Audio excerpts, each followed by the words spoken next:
sotto, però è viola. E non lo iniziamo? Adesso vediamo. Avevano iniziato lo scorso anno con colori e gioia a dipingere le loro aule per colorare di bellezza l'anno scolastico.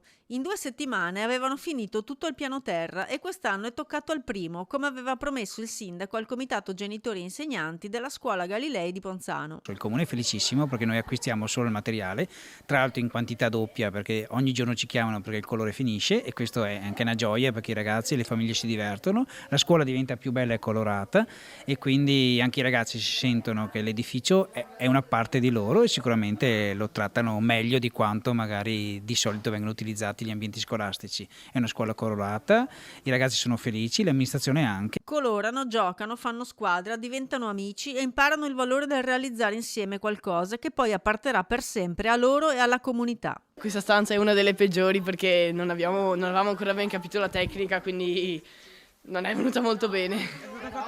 Verrà bene di sicuro, non è finito. Infatti stiamo dando la seconda mano, nella parte più in fondo si vede che sta venendo meglio.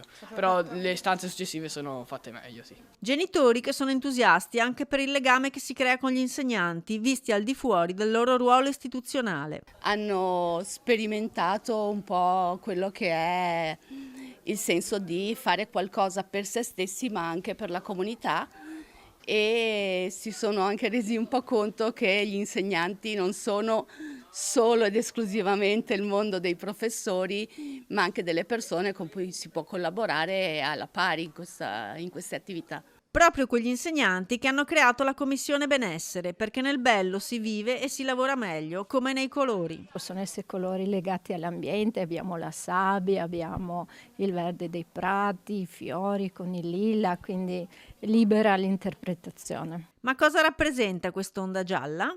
È la felicità. Vostra di quando venite a scuola? Sì? Sì, mentre quella verde dovrebbe rappresentare la speranza che vada bene l'anno e quella viola non lo so bene.